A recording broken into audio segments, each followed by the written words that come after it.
Hey everybody, I'm Elizabeth Hines from Our Paleo Family, and tonight we are making beef stroganoff in the Instant Pot. On my website you can find this recipe called ground beef stroganoff, and it is, I have to say, my most popular, or certainly my most commented on recipe, and that is for good reason. It's really yummy, and it is fast, and not only is it paleo, but it is autoimmune paleo friendly, which finding a really good, satisfying autoimmune paleo friendly recipe is not super easy. That will actually satisfy your whole family. It's one thing if you have the disease and you need to follow the diet for your health, but nobody has time to be making 2 dinners, and so then to find a meal that will suit your dietary needs and actually keep the whole family happy is a big win. So this is going to sizzle. My Instant Pot is on saute normal, and I had a little bit of avocado oil in there, okay?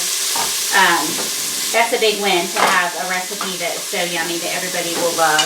And it's fast, and the ground beef version is not one that I would make in the Instant Pot, but I just subscribed to this company called ButcherBox. I don't know if you've heard of them. If you do much exploring in the paleo world, you certainly have. They,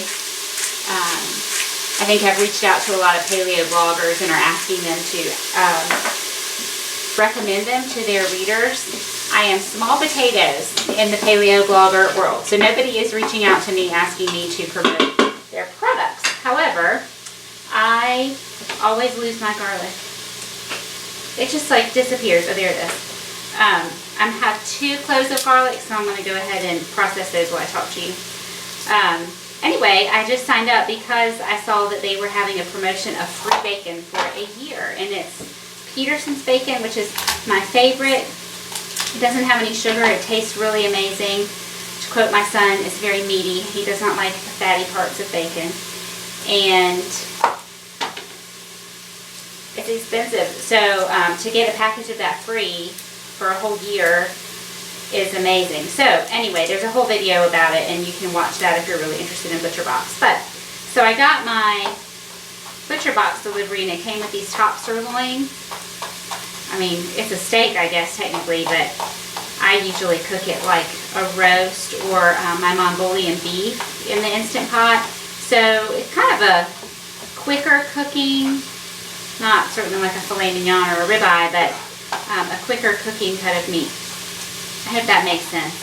It has some marbling in it. It's back there. I'll show it to you in a second. So anyway, I got that, and I thought, oh, that would be really good for my beef stroganoff, and I'll do it in the Instant Pot. Really the same method as the Mongolian beef. So our process here is going to be very similar to the ground beef version.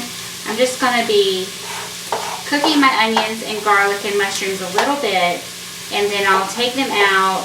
I'll brown up my meat real quick, or just kind of quickly sear it, and then I'll put everything back in, the broth and the seasoning, and cook it for about 12 minutes. And I think it'll still end up being a super quick meal and extra special because we're having it with steak instead of ground beef. So normally I say when I'm cooking onions, you know, we really cook those onions for a good long while, let them get good and brown. But I'm going to go right ahead and start adding my mushrooms, because this is what I did or do with the ground beef version, and it works great. It's fast and it's not fussy. So I apologize for the big pile of dishes in my dish drainer. At least they're clean dishes. My kids have gotten really good about doing the dishes for me, or at least drying them and putting them away. I actually kind of like washing, but I don't like drying and putting away. But they both kind of have runny noses right now, and so I don't really want them touching my dishes. And I'm not Wonder Woman. I can't do it all, so the dishes are washed, but they're still sitting there. So if that bothers you, I'm sorry. So this is an 8-ounce package of cremini or baby bella mushrooms. You could certainly use regular white button mushrooms. You could use some fancy wild mushrooms if you wanted to. Just give those a stir. Just slice them. The mushrooms are a good way to get your meat to stretch further. And speaking of that, somebody commented and told me not to do this, but I don't think that it's hurting anything. They said I was going to remove the finish from my Instant Pot, but I don't know. I've been banging my spoon on there for over a year, and it's good as new. Maybe if I were banging a metal spoon, that would make a difference, but my wooden spoon is not hurting anything. Regarding the meat, for the most part, these packages from ButcherBox came in about 1 pound sealed packages. These top sirloin steaks that I have were 12 ounce, which I know you know is 3/4 of a pound. 3/4 of a pound of meat would feed my family a meal. However, I always try to have 1 or 2 portions of leftovers for my husband to take for lunch, and so I don't think that would really allow for any leftovers. So he's got 2 packages. Chef's knife is really my all-purpose knife. I use it for just about everything. So I do need to sharpen it pretty regularly. I actually did a quick video on how to sharpen your knives, so you can go back and look through all of my videos to find that one. Somebody requested it. This is my favorite sharpener. It's called AccuSharp. It's so inexpensive, Amazon won't send it to you like it is. It's what they call an add-on item, but it works great. I really like it. So I'm going to attempt to cut across the grain here, so I'm just taking a second to kind of look at my meat so that I can do that. But before I cut meat, back to sharpening the knives, my brain is like all over the place. Have y'all ever heard men are like waffles and women are like spaghetti? The men get into their one little waffle square and they can stay there, and women's brains are all over the place.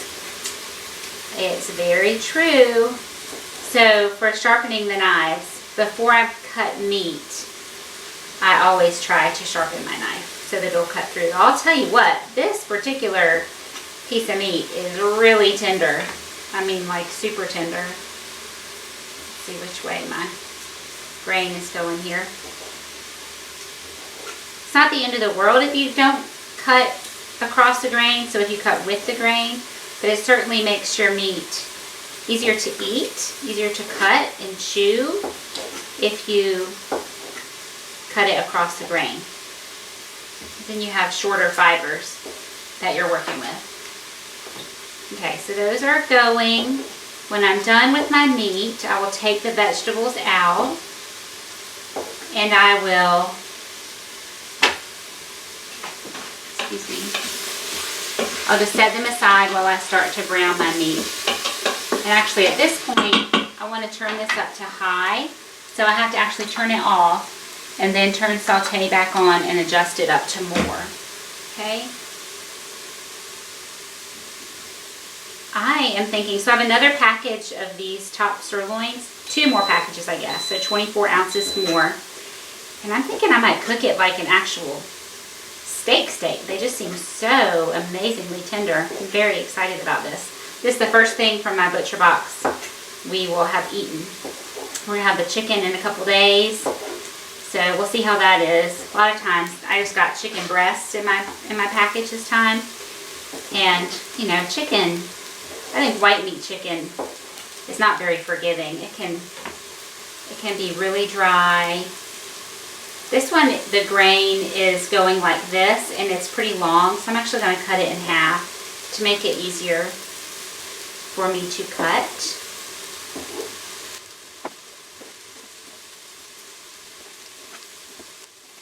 Wow, it's like butter. I just happen to have this sitting here.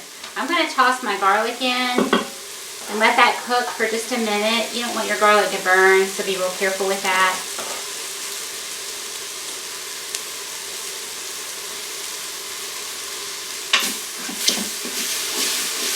Stir that around for just a minute, and then I'll pull these veggies out.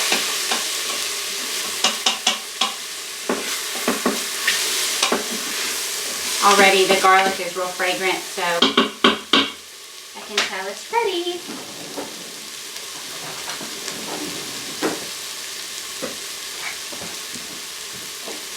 Okay, just to make my life easy, pull this right out of here. I don't have to worry about getting every little bit out. It's not a big deal. Some of those stay in there. They'll just continue to brown with my meat. I'm going to wipe off that edge though. Okay, back in it goes. It's still on saute high. This is pretty lean. I might decide I need to add a touch of oil in there. And I'm not going to be real persnickety about laying all of these pieces in individually and flat and getting browning color on each piece. What I'm going to do instead is just lay these in and let them brown real well on that one side, and then I'll kind of flip them and give the other side a little bit and then take it out. I'll show you what I mean. So see this? This is what I want, just a little bit of browning on there. So that's just starting because there's liquid that's coming out of the meat. I have to move this. What am I doing? I'm not like 12 feet tall. So that liquid is serving as our saute oil. Does that make sense? And meat's not sticking. Let me look at my recipe and see how much salt I add to this. I have a teaspoon. Okay, I just put in a sprinkle. So when I put everything in, I will make sure I add a little bit of salt and pepper. And we're going to let this cook, like I said, for 12 minutes. And then when that cooking time is finished, I will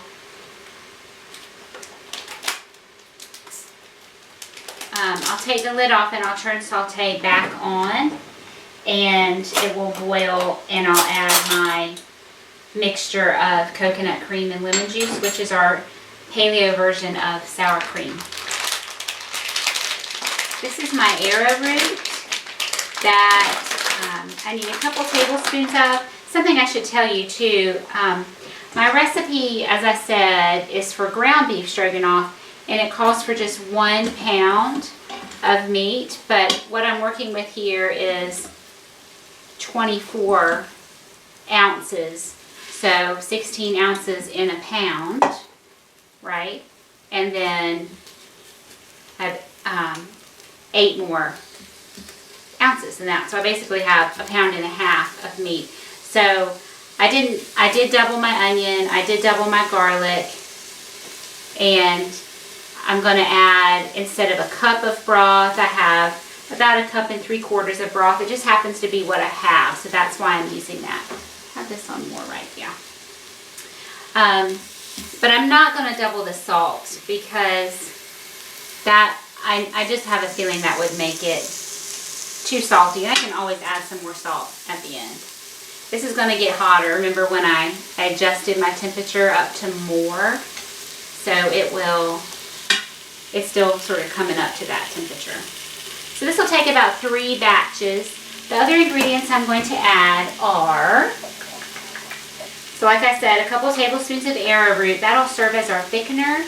So I will, once my meat has all been seared, I will put all of this back in, the meat, the mushrooms, the onions, and the garlic. Add my tablespoons of arrowroot, stir that around, and let that just cook a little bit while it's still on saute. And then I'll add my broth and my coconut aminos, which are my liquids. And then we'll cook it. We'll put the lid on. So I have, look at my 2 broths here. So this one is chicken broth, and this is pork broth, which I know sounds really weird. But when I cook like a pork shoulder to make carnitas, which we happened to have late last week, part of that process is I'm cooking it in here and I'm adding broth, chicken broth, some of my good homemade chicken broth for the liquid for cooking that pork. And then it acquires all the yummy flavors from the pork and the seasonings. And because there's so much gelatin in, you know, a pork shoulder, a pork butt, I get this amazing gelatinous broth. It's like broth jello. And I'm not going to throw it away. So this will have a little bit of a different flavor than just plain old chicken stock, or beef stock you could use if you had a good one. But I'm not going to let it go to waste. I mean, that's really good. Gut healing, joint healing, magic right there. So we're going to use that, and then I have this, like I said, about 3/4 of a cup of chicken broth that I just made real quickly with my, I did the roasted chicken in the Instant Pot, but that's so quick cooking. It's just 20 minutes. It's not really bone broth. I haven't leached the good stuff out of the bones, all the minerals yet, in 20 minutes. So after we ate the meat, I actually recooked the carcass with some fresh vegetables, celery, carrots, and onions, and made broth. But I didn't, usually I put a turkey wing in for the gelatin component in my chicken broth, and I didn't have a turkey wing. So it's good tasting broth, but it's not particularly gelatinous like this one. All right, just batch out.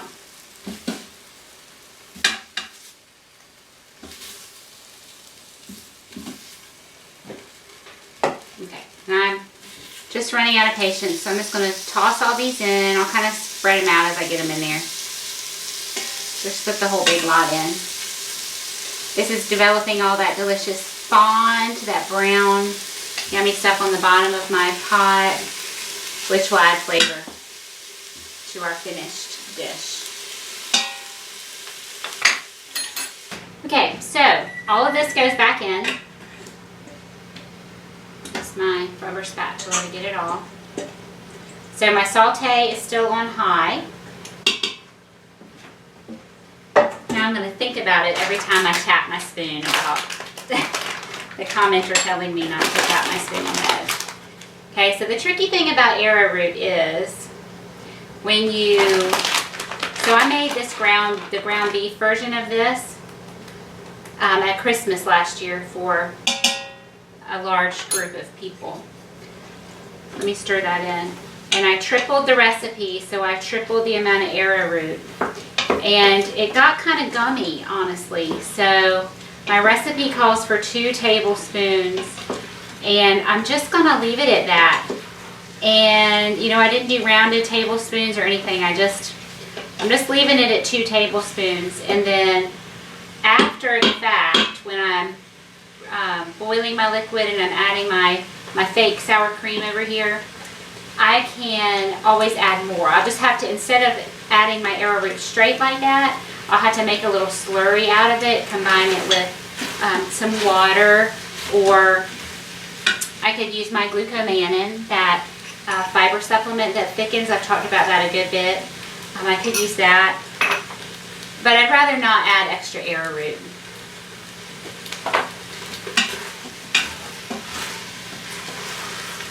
So we'll just let that cook for just a minute.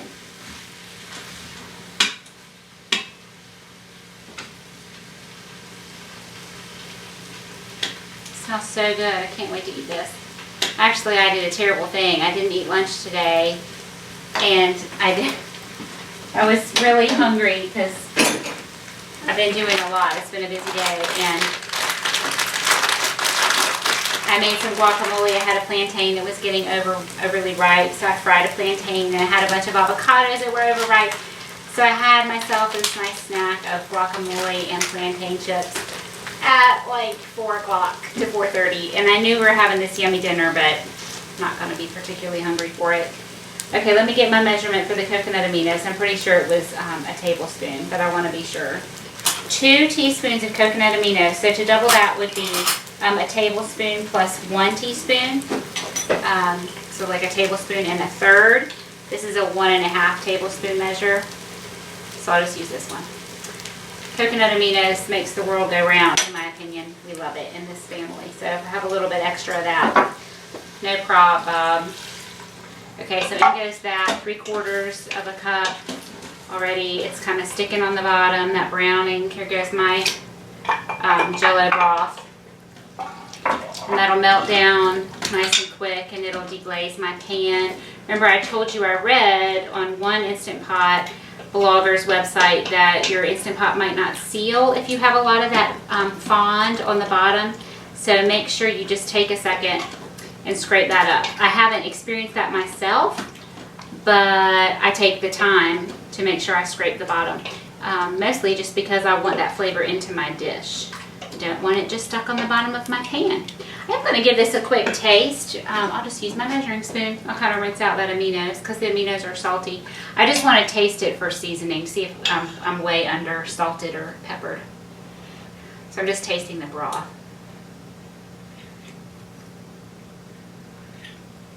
And my broth have flavor too, remember? So yummy. Okay, I can't wait to eat. Okay, so I have to turn it off, remember? My little gasket's in there. Right on, sealing, and we want high pressure for 12 minutes. Perfect. That's what I cooked my, I did my mashed cauliflower in there and it was 12 minutes. It was already set. Okay, see you in a few.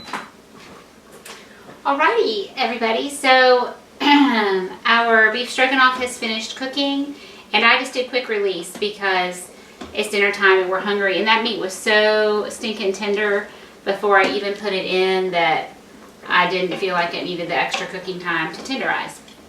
So it's bubbling. Actually, this sauce looks pretty good. Not quite as thick as I want it, but it's going to get a little thicker when I add my coconut cream lemon juice mixture, which looks really gross. It's in the same container that my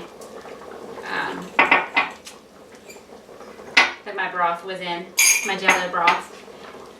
So I'm just going to stir this around, let that coconut cream melt. I'm just going to let this bubble for a minute or two and make a decision about whether or not I want to add any additional thickener. And I'm going to get my spoon out and give it a taste. I know it's going to be super duper yummy. And all that delicious sauce is going to get soaked up in our mashed cauliflower.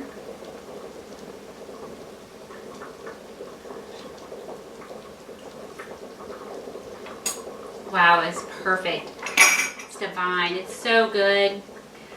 So this Instant Pot version is a little bit more fussy than the ground beef version. But if you had a tougher cut of meat, it would be a great use of that cut of meat, and you can make this recipe the exact same way. So I am going to thicken this a little bit. I'm going to use the glucomannan just because I can get to it easier than my arrowroot. So I've told you before, I'll tell you again, this glucomannan gels very quickly. So there's a quarter of a teaspoon in about a little less than a quarter of a cup of water. I want to mix it really fast. I want what I'm pouring it into to be boiling. And we'll stir that around. And if I need to add more, I will make it fresh, because if I put in a half teaspoon and a half cup of water and thought, oh, I'm just going to pour some in now, I'll see if I need more. By the time a minute passes and I decide if I need more, that would be like a blob of gelatin, and it would not dissolve in here. So I just need to mix it up fresh. So while that's bubbling and potentially thickening, I'll get out the rest of dinner and I'll show you what we're doing. I have it on high. I really should turn it down, but I'm going to be done in a second, so I'm just leaving it. I'm going to do another quarter of a teaspoon.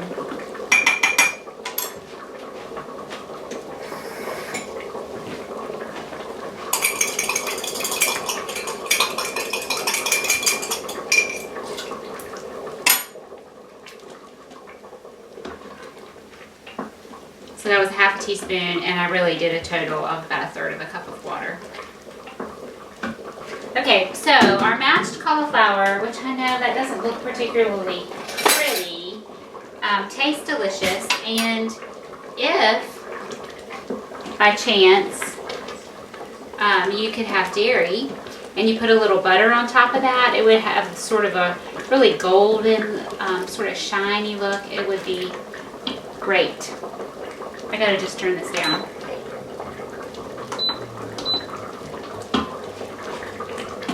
That's gonna be super. Okay, so here's my creamy cauliflower that we made in the Instant Pot. Then I just stuck it in the fridge in this pan for a little while until dinner time, and then I baked it off. What's the matter with me? I don't know, this Whole30, I'm on day 8, and I'm doing great, but man, I am tired. Last night I sat down to watch a sitcom on Netflix, and I turned it on, and I saw the title. I was watching Frasier, so I saw Frasier, and then I was out, and I woke up like 15 minutes later and realized I've not seen 1 second of this actual program. I went to bed, and it was like 9 o'clock.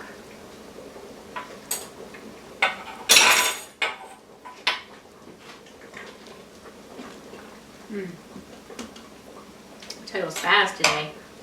That's amazing. So good. So good. I think that I would like to eat this in a bowl so that I could just get up all that amazing flavor, and you could totally eat it out of a bowl. I wouldn't tell. Perfectly fine. So here we have our beef stroganoff on my website. It's called ground beef stroganoff. Watch the video for the alternate instructions for using the Instant Pot. Worked great for a different cut of beef. And mashed cauliflower. There is an Instant Pot video for that as well. And just some sauteed squash and okra. That's it. Happy it's Monday for me. Hope it's a Monday for you, or whatever day it is. I hope you're having a good day. See you next time.